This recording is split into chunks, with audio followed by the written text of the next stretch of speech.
तो जो chapter number 2 द्रावणोनी अंदर लास्ट पीरियड में 5 एकमों जोया था। आज આપણે અહીંયા લખીએ છીએ છઠ્ઠો એકમ જેનું નામ છે મોલ અંશ। તો મોલ અંશને આપણે દર્શાવીએ છીએ x વડે। મોલ અંશની વ્યાખ્યા લખીએ છીએ કે કોઈ પણ ઘટકનો મોલ અંશ એ તે ઘટકના મોલ છેદમાં કુલ મોલ આ બંનેનો ગુણોત્તર છે। તો આપણે લખીએ મોલ અંશ એ ઘટકના મોલ અને દ્રાવણમાં રહેલા બધા જ ઘટકના કુલ મોલનો ગુણોત્તર, ગુણોત્તર એટલે ભાગાકાર, ગુણોત્તર છે। તો આ થઈ ગઈ એની વ્યાખ્યા। ફરીથી રિપીટ કરું છું, મોલ અંશ એ ઘટકના મોલ અને દ્રાવણમાં રહેલા બધા જ ઘટકના મોલનો ગુણોત્તર છે। હવે આપણે એનું એક સૂત્ર લખી દઈએ છીએ।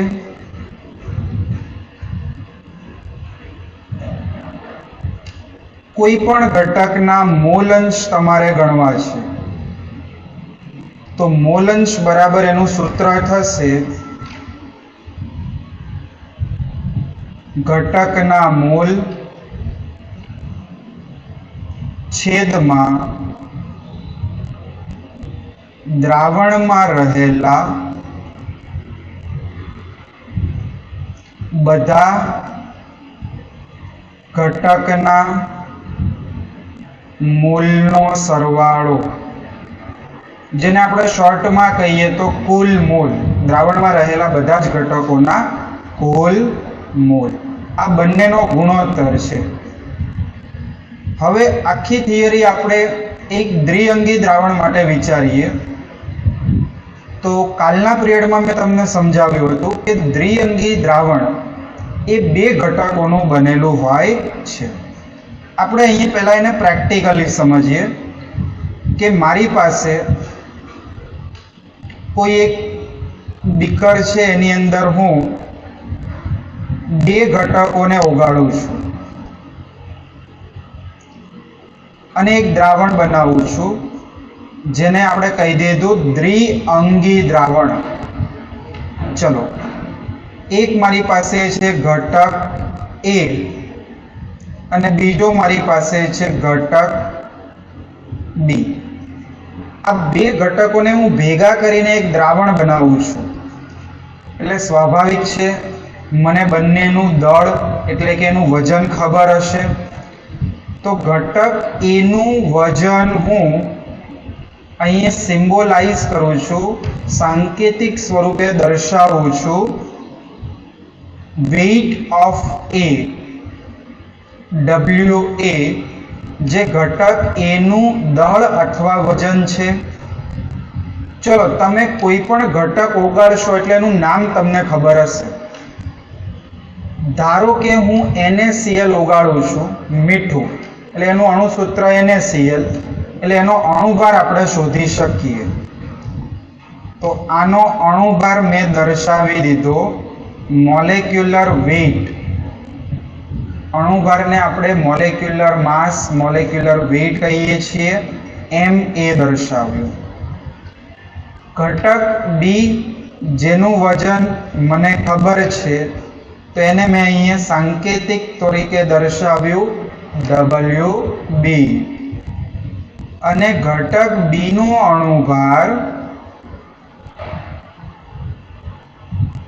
હું અહીંયા લખું છું MB। તો આપણી પાસે એટલા ડેટા પ્રશ્નોમાં હશે જ। જ્યારે પણ આપણે આના દાખલાઓ ગણીશું ત્યારે તમને આ કિંમતો આપેલી હશે। એટલે આપણે પહેલું કામ શું કરવાનું છે તો આ બંને ઘટકોના મોલ શોધવાના। પહેલું કામ આ બંને ઘટકોના આપણે મોલ શોધીશું. તો જો હું અહીં સાઈડમાં શોધીને બતાવું છું, ઘટક A ના મોલ જેને આપણે દર્શાવીશું સ્મોલ n, મોલને દર્શાવાય છે સ્મોલ n વડે, અને અહીંયા ઘટક A ના છે એટલે આપણે એ લખ્યું. બરાબર. હવે અહીંયા હું શું લખી શકું? તો જો મોલ બરાબર સૂત્ર શું થશે? વજન છેદમાં અણુભાર. તો ઘટક A નું વજન WA, એનો અણુભાર MA. એટલે હું અહીંયા સૂત્ર એક વખત લખીને આપું છું. ઘટક A નું વજન છેદમાં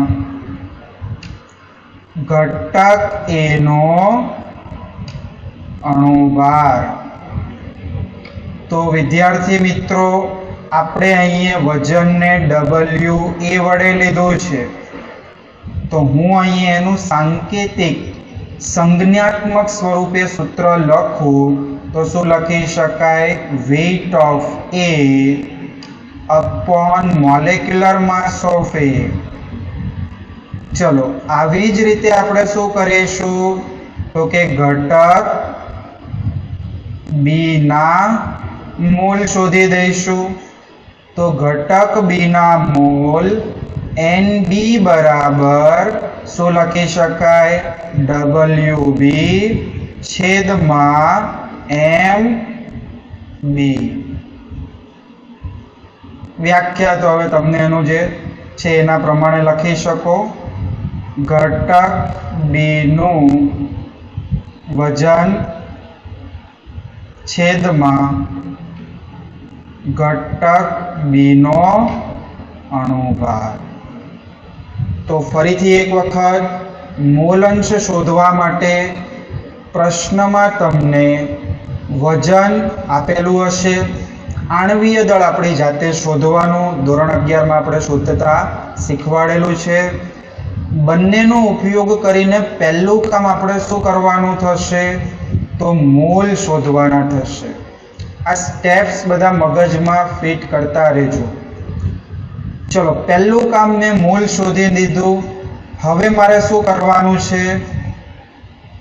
તો કુલ મોલ શોધવાના થશે. તો અહીંયા આપણે લખીશું દ્રાવણમાં રહેલા ઘટકોના કુલ મોલ.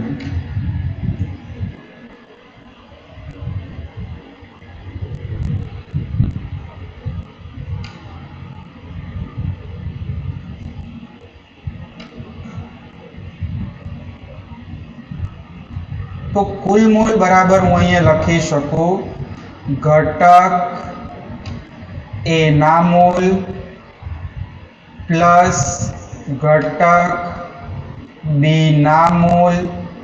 A ના મોલને આપણે NA વડે દર્શાવ્યું છે, B ના મોલને NB વડે દર્શાવ્યું છે. તો મને આ કુલ મોલ મળી ગયા.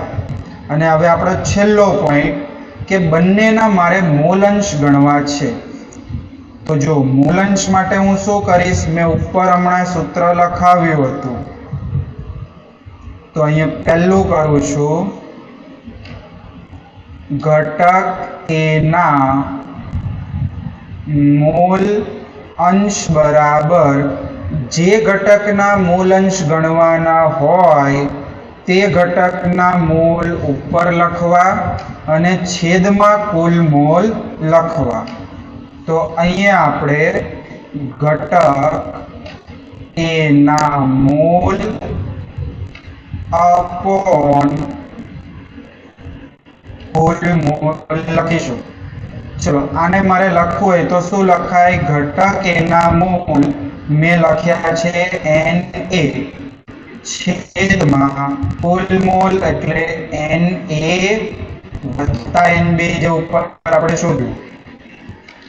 હવે આપણે શું કરવાનું છે? ઘટક B માટે ગણવાનું છે. તો હું અહીંયા લખીશ ઘટક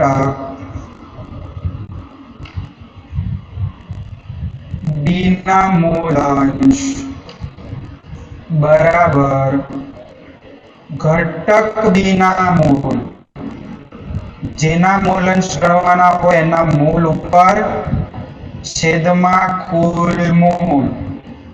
તો અહીંયા તમે લખી શકો NB છેદમાં NA પ્લસ NB. હવે જો ઘટક A ના મૂલાંશને આપણે દર્શાવીશું XA વડે. મેં તમને સ્ટાર્ટિંગમાં કીધું મૂલાંશને x વડે દર્શાવીશું. ઘટક B ના મૂલાંશને આપણે દર્શાવીશું XB વડે. તો આવી રીતે કોઈ પણ ઘટકના મૂલાંશ તમે દ્રાવણમાંથી ગણી શકો છો. મેં તમને આ બે ઘટક માટે ગણાવ્યું. 3 હોય તો તમે C લઈને ગણી દો, 4 હોય તો આવી રીતે આપણે અહીંયા મૂલાંશની ગણતરી કરીએ છીએ. એક લાસ્ટ પોઈન્ટ, ખાસ ઇમ્પોર્ટન્ટ પોઈન્ટ, ખાસ આને નોટ ડાઉન કરવાનો છે. દ્રાવણમાં રહેલા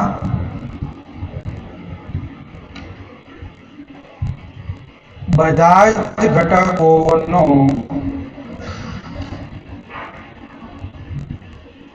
મૂલ અંશનો સરવાળો હંમેશા કેટલો થાય છે? 1 થશે. આપણે 11મા ધોરણમાં પણ સમજાવ્યું હતું અને અહીંયા ફરીથી પણ કે દ્રાવણની અંદર 2 ઘટકો હોય, 3 ઘટકો હોય, 4 ઘટકો હોય, બધાના મૂલાંશનો સરવાળો હંમેશા કેટલો થાય? 1 થાય. તો મિત્રો આ હતું મોલ અંશની ગણતરી. તો ચોપડીમાં તમને જો અહીંયા આપેલું છે એક વખત ખાસ એને સમજી લેજો કે ઘટકના જો અહીંયા આપ્યું છે આપણને કે ઘટકના મૂલાંશ બરાબર ઘટકના મોલ છેદમાં બધા જ ઘટકોના મૂલની કુલ સંખ્યા. મૂલાંશ માટે આપણે x વાપરીએ છીએ. x ની જમણી બાજુ દર્શાવવામાં આવતો પાદાક્ષર એટલે કે નાનો અક્ષર આપણે આવી રીતે દર્શાવીએ. જો આ એ ઘટક દર્શાવે છે, એ ઘટક. પછી b માટે હોય તો અહીંયા xb કરવાનું. પછી i ઘટકો હોય તો અહીંયા કોમન આપ્યું છે ni upon n1 n2 plus ni. બધા જ ઘટકોના મૂલાંશનો જે સરવાળો છે એ હંમેશા એક જ થશે. તો જો છેલ્લો પોઈન્ટ કે દ્રાવણની સાંદ્રતા, બાષ્પ દબાણ, આ બધી થિયરીઓ આગળ આપણે ભણીશું ત્યારે મૂલાંશનો ઉપયોગ થશે. ચલો, તો છેલ્લો આપણી પાસે એકમ છે હવે કયો બાકી છે? પાર્ટ્સ પર મિલિયન. એને હવે આપણે સમજી લઈએ છીએ. ppm કોને કહેવાય? ppm નો ઉપયોગ ક્યારે કરવામાં આવે છે? ચલો, તો આપણે હવે આવશે 7મું અને છેલ્લું એકમ પાર્ટ્સ પર મિલિયન. પાર્ટ્સ પર મિલિયન જેને આપણે કહીએ છીએ શોર્ટમાં ppm. તો પહેલો MCQ કે સાંદ્રતાનું કયો એકમ જ્યારે દ્રાવ્યનું પ્રમાણ ખૂબ જ ઓછું હોય, અતિ અલ્પ માત્રામાં હોય ત્યારે વાપરવામાં આવે છે? તો જવાબ આવશે પાર્ટ્સ પર મિલિયન. તો હું અહીંયા પહેલો જ એનો ઉપયોગ લખી આપું છું કે દ્રાવણમાં જ્યારે દ્રાવ્યનો જથ્થો અતિ અલ્પ માત્રામાં હોય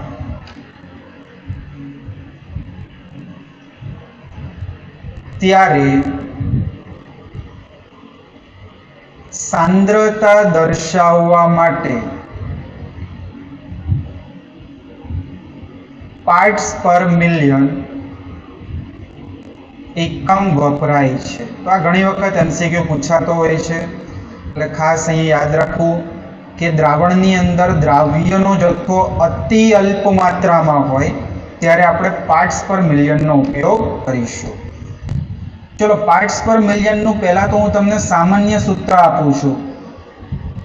તો વિદ્યાર્થી મિત્રો, મિલિયન એટલે શું થાય? તો કે 10 લાખ। 10 લાખ આવી રીતે કંઈક લખાય। ચલો, મારે આવી રીતે નથી લખવું, હવે વૈજ્ઞાનિક સંકેત પદ્ધતિ પ્રમાણે લખવું છે। તો આપણે ભણી ગયા છીએ 10 ની કેટલી ઘાત લખાય? 6 ઘાત। ક્લિયર? આ થયું મિલિયન। હવે આનું સૂત્ર તમને પહેલા અહીંયા આપું છું। પાર્ટ્સ પર મિલિયન બરાબર ઘટકના પાર્ટ્સ अपॉन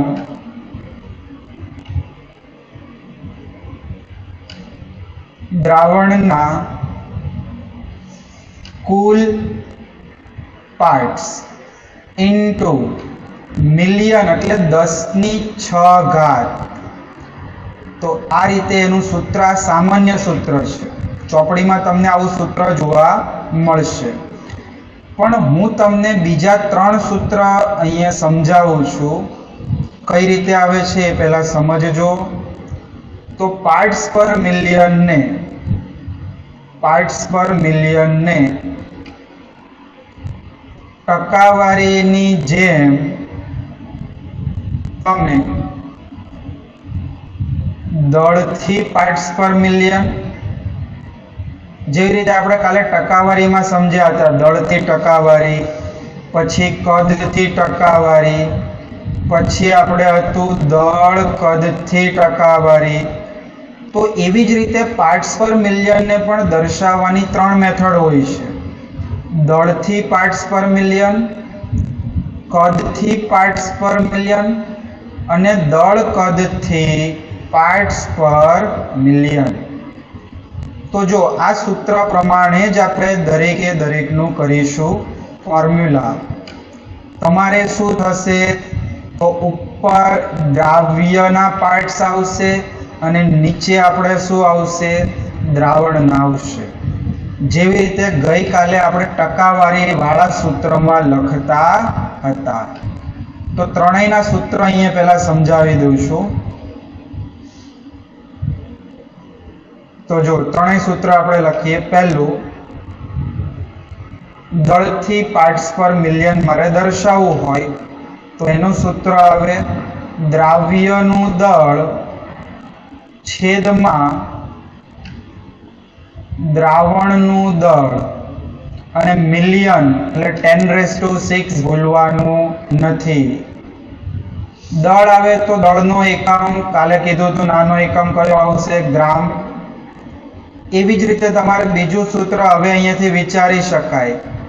બોલો, કોણ કહેશે કદથી પાર્ટ્સ પર મિલિયન?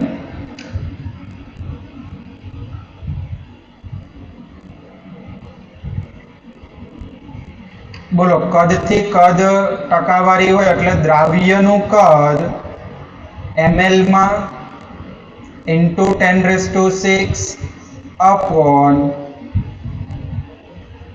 દ્રાવણનું કદ એ પણ આવશે ml માં। ચલો, એવી જ રીતે ત્રીજું સૂત્ર, દળ કદથી પાર્ટ્સ પર મિલિયન। તો હવે આનું સૂત્ર શું લખી શકાય?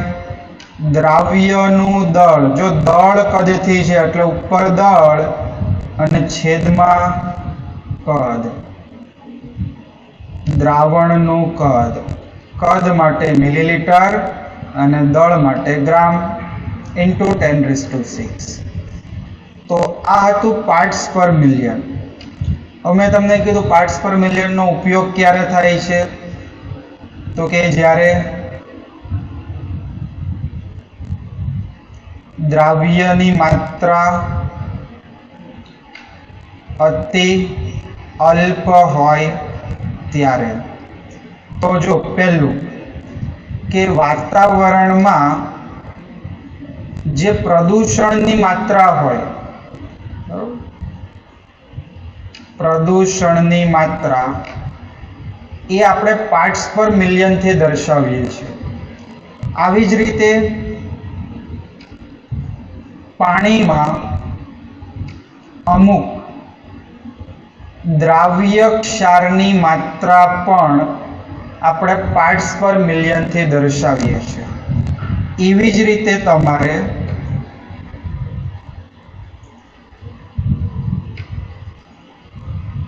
નદી, સમુદ્રમાં જે દ્રાવ્ય ઓક્સિજન હોય, દ્રાવ્ય ઓટોની માત્રા પણ આપણે પાર્ટ્સ પર મિલિયનથી દર્શાવીએ છીએ.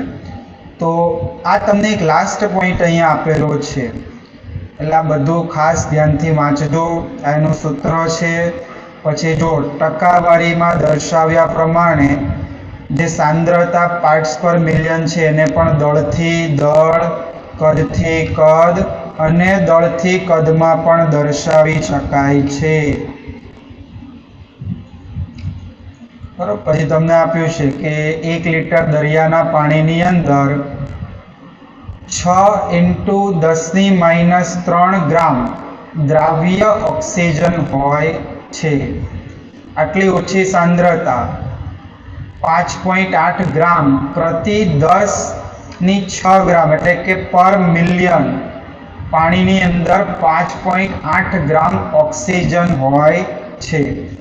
પાણીમાં વાતાવરણમાં પ્રદૂષકોની સાંદ્રતા એટલે કે પ્રદૂષણની જે માત્રા હોય છે તે પાર્ટ્સ પર મિલિયન પર્યાયમાં અભિવ્યક્ત કરી શકાય છે. પાર્ટ્સ પર મિલિયનનું બીજું એકમ તમને પૂછે તો માઇક્રોગ્રામ પર ml. તો આ પણ ખાસ MCQમાં પૂછાતો હોય છે ઘણી વખત કે પાર્ટ્સ પર મિલિયનનો બીજો એકમ કયો, તો કે માઇક્રોગ્રામ પર ml. તો અહીંયા આપણે થિયરીઓ બધી પૂરી કરીએ છીએ. કાલના પિરિયડમાં આપણે આ જે થિયરીઓ ભણ્યા, 7 અલગ અલગ એકમો ભણ્યા, એના દાખલાઓની શરૂઆત કરીશું. તો દરેક વિદ્યાર્થી મિત્રોને ખાસ નોંધ લેવી કે આ જે પણ આપણે 7 એકમો ભણ્યા છીએ એને 2 વખત લખીને તૈયાર કરવા, તો તમે દાખલાઓ આરામથી કરી શકશો. તો બસ અહીંયા સુધી આજનો લેક્ચર રાખીએ છીએ.